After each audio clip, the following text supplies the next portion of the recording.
روزہ افطاری سے کچھ دیر پہلے ایک عورت مجھ سے فروٹ خریدنے آئی تو اپنا پیسوں سے بھرا پرس وہیں بھول گئی۔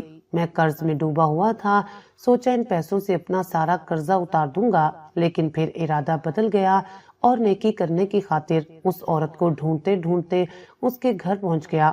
اس عورت نے پرس کھول کر دیکھا اور پولیس کو فون کر کے بلوا لیا۔ جب پولیس آئی تو اس عورت نے روتے ہوئے میرے پاؤں پکڑ لیے۔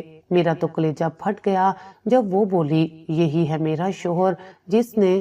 ابا کی وفات کے بعد ہمارے گھر کے حالات اس قدر خراب ہوئے کہ میں قرضے میں ڈوب گیا۔ میں فروٹ کی ریڑھی لگاتا تھا، سوچا آہستہ آہستہ کر کے سب کا قرض چکا دوں گا۔ ابھی ابا کی موت کو زیادہ عرصہ نہ گزرا تھا جب میری خالہ، جن کی بیٹی سے میرا رشتہ طے ہوا تھا، وہ اماں پر دباؤ ڈالنے لگی کہ میری شادی کر دینی چاہیے، لیکن اماں ہر بار انہیں یہی سمجھاتی کہ ابھی مجھے تھوڑا ٹائم دو، میرے بیٹے احسن کے سر پر کافی بوجھ ہے، لوگوں کے قرض اتارنے ہیں، میں شادی کا خرچہ کیسے کروں گی؟ لیکن خالہ کچھ سننے کو تیار نہ تھی۔ وہ بولی کہ میں نے اپنی چھوٹی بیٹیوں کی شادی بھی کرنی ہے، میں اپنی بڑی بیٹی کو زیادہ عرصہ اپنے گھر نہیں بٹھا سکتی۔ تب اماں مجبور ہو گئی اور میرا نکاح سادگی سے خالہ کی بیٹی سغرا کے ساتھ کر دیا۔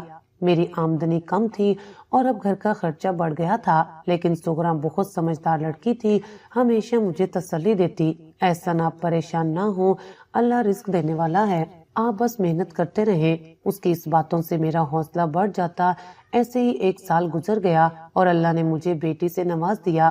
بیٹی کمزور پیدا ہوئی تو اس کی دوائی، دودھ والا ڈبہ اور گھر کے خرچ نے ایک بار پھر میری کمر توڑ کر رکھ دی۔ ایک تو میں نے ارادہ کر لیا کہ آج میں فروٹ بیچنے کی بجائے منڈی میں کسی کی جیب کاٹ لوں گا۔ تب اماں نے مجھے ڈانٹتے ہوئے کہا، کیا بکواس کر رہے ہو، ایسی حرام کی کمائی گھر مت لانا، حرام کے لقمے سے گھر میں برکت ختم ہو جاتی ہے اور اولاد بھی نافرمان نکلتی ہے۔ وقت اپنی رفتار سے چلتا رہا، میری بہن کا رشتہ بھی طے ہو گیا تھا، لڑکے والے اچھے لوگ تھے، لیکن ان کے کچھ مطالبات تھے۔ منگنی کو 2 سال کا عرصہ گزر چکا تھا اور اب وہ شادی کی تاریخ مانگ رہے تھے۔ ایک رات سغرا میرے پاس آئی اور آہستگی سے بولی، احسن گھر میں راشن ختم ہو چکا ہے، آٹے کے کنستر میں آخری پیالہ آٹا بچا ہے جو میں نے صبح کے لیے گوندھ لیا ہے، کل کے لیے کچھ نہیں ہے۔ میں نے اس کی طرف دیکھا، اس کے چہرے پر پریشانی تھی، لیکن وہ مجھے پریشان نہیں کرنا چاہتی تھی۔ میں نے اپنی جیب ٹٹولی، کچھ سکے اور مڑے ہوئے نوٹ نکلے، کل ملا کر 300 روپے تھے۔ میں نے وہ پیسے اس کے ہاتھ پر رکھ دیے، تم فی الحال ان سے دال سبزی منگوا لو، میں کل کوشش کروں گا کہ زیادہ کمائی ہو سکے۔ اگلی صبح جب میں کام پر جانے لگا تو میری بہن میرے پاس آئی، اس کی آنکھوں میں آنسو تھے۔ بھائی سسرال والوں کا فون آیا تھا، وہ کہہ رہے ہیں کہ اگر اس مہینے شادی کی تاریخ نہ دی تو وہ رشتہ ختم کر دیں گے۔ میرے قدم وہیں جم گئے، بڑی مشکل سے تو یہ رشتہ ملا تھا، اگر یہ بھی ہاتھ سے نکل گیا تو میری بہن کی بدنامی ہوگی اور اس کا دل ٹوٹ جائے گا۔ میں نے اس کے سر پر ہاتھ رکھا اور زبردستی مسکراتے ہوئے کہا، تم فکر نہ کرو گڑیا، میں کچھ نہ کچھ بندوبست کرتا ہوں، میں ان سے بات کروں گا اور کچھ مہلت مانگ لوں گا۔ میں گھر سے نکل تو آیا لیکن میرا دماغ معاف ہو چکا تھا، کہاں سے لاؤں گا اتنے پیسے؟ بہن کے نکاح میں 2 لوگوں کو کھانا کھلانے کے پیسے بھی تو نہیں تھے میرے پاس، جہیز تو بہت دور کی بات تھی۔ سارا دن میں ریڑھی پر کھڑا رہا لیکن گاہک نہ ہونے کے برابر تھے۔ شام کو گھر لوٹا تو دیکھا کہ گھر میں صفِ ماتم بچھی ہے، اماں اور بہنیں رو رہی تھی۔ کیا ہوا؟ میں نے گھبرا کر پوچھا۔ اماں نے روتے ہوئے بتایا، لڑکے والوں نے رشتہ ختم کر دیا ہے، وہ کہہ رہے تھے کہ جو لوگ 2 سال میں شادی کی تاریخ نہیں دے سکے وہ شادی کیا خاک کریں گے۔ میرا خون کھول اٹھا، میں بھاگا بھاگا لڑکے والوں کے گھر گیا، وہاں جا کر میں نے ان کے پیر پکڑے اور منتیں کی، خدا کے لیے ایسا نہ کریں، میری بہن کی زندگی تباہ ہو جائے گی، مجھے تھوڑا وقت اور دے دیں، میں پیسے جمع کر رہا ہوں۔ لیکن انہوں نے مجھے دھکے دے کر گھر سے نکال دیا، ہمیں تم جیسے بھکاریوں سے رشتہ نہیں رکھنا، جاؤ جا کر اپنی حیثیت کے لوگوں میں رشتہ ڈھونڈو۔ اس رات میں گھر واپس نہیں آیا، میں سڑک کنارے بیٹھ کر ساری رات روتا رہا۔ میری غربت میرا جرم بن گئی تھی، میری شرافت اور ایمانداری کی کسی کو پرواہ نہیں تھی، سب کو صرف پیسہ چاہیے تھا۔ اگلی صبح میں گھر گیا تو گھر کا ماحول سوگوار تھا، کسی نے کھانا نہیں کھایا تھا، چولہا ٹھنڈا پڑا تھا۔ میری بیوی نے مجھے دیکھ کر آنسو پونچھے اور بولی، احسن آپ ہمت نہ ہاریں، اللہ کوئی اور بہتر رشتہ بھیج دے گا۔ میں نے تلخی سے کہا، کون سا رشتہ سغرا؟ اس دنیا میں غریب کے لیے کوئی رشتہ نہیں ہوتا، یہاں عزت صرف پیسے کی ہے۔ اگر میرے پاس پیسے ہوتے تو آج میری بہن رو نہ رہی ہوتی۔ میں غصے اور مایوسی کے عالم میں گھر سے نکل گیا، سیدھا اپنی ریڑھی پر پہنچا۔ آج میرا دل کر رہا تھا کہ دنیا کو آگ لگا دوں۔ میں نے ریڑھی سیٹ کی اور پھلوں کو ترتیب دینے لگا۔ آس پاس کی ریڑھیوں پر رش لگا ہوا تھا، لیکن میری ریڑھی ویران تھی۔ شاید میری قسمت میں ہی یہ دن دیکھنے لکھے تھے۔ میں سوچ رہا تھا کہ آج گھر میں کھانے کو کچھ نہیں ہے۔ اگر آج بھی کمائی نہ ہوئی تو میرے بچے اور بہن بھائی بھوکے سوئیں گے۔ یہ سوچ کر میرا کلیجہ منہ کو آنے لگا۔ دوپہر کا وقت تھا، سورج سر پر سوا نیزے پر تھا، گرمی اور حبس نے برا حال کر رکھا تھا۔ اچانک ایک بڑی سی گاڑی سڑک کے کنارے آ کر رکی۔ اس میں سے ایک عورت اتری۔ اس نے انتہائی قیمتی لباس پہن رکھا تھا اور آنکھوں پر کالا چشمہ تھا۔ اس کے ہاتھ میں ایک چمکیلا سا پرس تھا اور وہ بڑے سٹائل سے چلتی ہوئی میری ریڑھی کی طرف آئی۔ اسے دیکھ کر میرے دل میں ایک امید کی کرن جاگی۔ امیر لوگ ہیں، شاید زیادہ پھل خرید لیں اور کچھ پیسے بن جائیں۔ وہ میری ریڑھی کے پاس آ کر رکی اور سیبوں کا جائزہ لینے لگی۔ یہ سیب کیسے دیے ہیں تم نے؟ اس نے کرخ لہجے میں پوچھا۔ میں نے عاجزی سے کہا، باجی 200 روپے کلو ہیں، بہت میٹھے اور تازہ سیب ہیں۔ اس نے منہ بنایا، اتنے مہنگے؟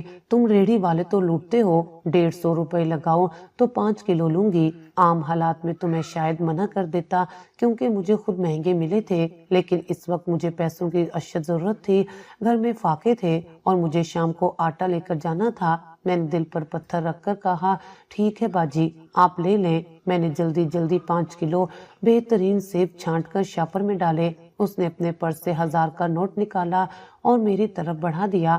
میں نے کانپتے ہاتھوں سے نوٹ لیا اور باقی کے 250 روپے اسے واپس کیے۔ اس نے پیسے پرس میں ڈالے اور شاپر لے کر مڑی۔ اسی دوران اس کا فون بجا۔ اس نے پرس سے اپنا آئی فون نکالا اور بات کرنے لگی۔ بات کرتے کرتے اس نے فون ریڑھی کے ایک کونے پر رکھ دیا تاکہ پرس میں سے گاڑی کی چابی نکال سکے۔ بات ختم کر کے وہ مڑی اور تیزی سے اپنی گاڑی کی طرف بڑھ گئی۔ میں اس وقت دوسرے گاہک کو دیکھنے لگا جو ابھی آیا تھا۔ گاڑی سٹارٹ ہوئی اور وہ عورت وہاں سے چلی گئی۔ کچھ دیر بعد جب دوسرا گاہک بھی چلا گیا تو میری نظر ریڑھی کے کونے پر پڑی۔ وہاں وہ چمکیلا آئی فون پڑا، سورج کی روشنی میں چمک رہا تھا۔ میرا دل زور سے دھڑکا۔ میں نے ادھر ادھر دیکھا، وہ عورت جا چکی تھی۔ میں نے فون ہاتھ میں اٹھایا۔ یہ یقیناً بہت مہنگا فون تھا۔ اس پر ایک سیب کا نشان بنا ہوا تھا۔ میں فوراً اس سمت بھاگا جدھر وہ گاڑی گئی تھی، لیکن وہ گاڑی نظروں سے اوجھل ہو چکی تھی۔ میں ہانپتا ہوا واپس ریڑھی پر آیا۔ فون میرے ہاتھ میں تھا اور شیطان میرے دماغ میں وسوسے ڈالنے لگا۔ احسن، یہ فون لاکھوں کا ہے، اگر تم اسے بیچ دو تو تمہارے سارے مسائل حل ہو جائیں گے۔ تم اپنی بہن کی شاندار شادی کر سکتے ہو، گھر کا راشن لا سکتے ہو، قرض اتار سکتے ہو۔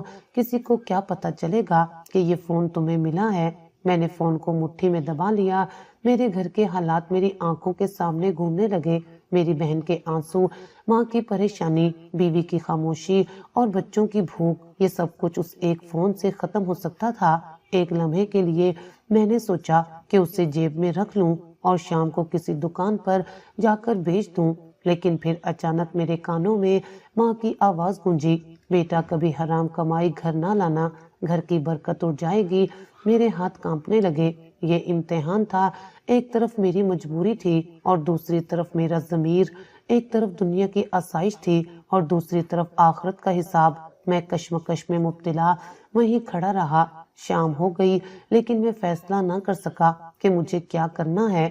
فون میری جیب میں تھا اور وہ مجھے انگاروں کی طرح گرم محسوس ہو رہا تھا۔ سورج غروب ہو رہا تھا اور اندھیرا پھیل رہا تھا، بالکل میری زندگی کی طرح۔ میں نے ریڑھی بڑھائی اور گھر کی طرف چل پڑا۔ جیب میں موجود فون ہر قدم پر میرے ضمیر پر دستک دے رہا تھا۔ مجھے نہیں پتا تھا کہ یہ فون میری زندگی میں کیا طوفان لانے والا ہے اور اس امیر عورت سے میری ملاقات میری دنیا کیسے بدل دے گی۔ گھر پہنچ کر میں نے کسی کو کچھ نہیں بتایا، بس خاموشی سے جا کر لیٹ گیا۔ دل میں ایک عجیب سی گھبراہٹ تھی جو مجھے چین نہیں لینے دے رہی تھی۔ میں نے ابھی تک اس فون کو آن کر کے بھی نہیں دیکھا تھا۔ وہ میری جیب میں ایک بوجھ کی طرح رکھا تھا۔ رات کا سناٹا گہرا ہو چکا تھا، لیکن میرے اندر کا شور مجھے ایک پل کے لیے بھی چین نہیں لینے دے رہا تھا۔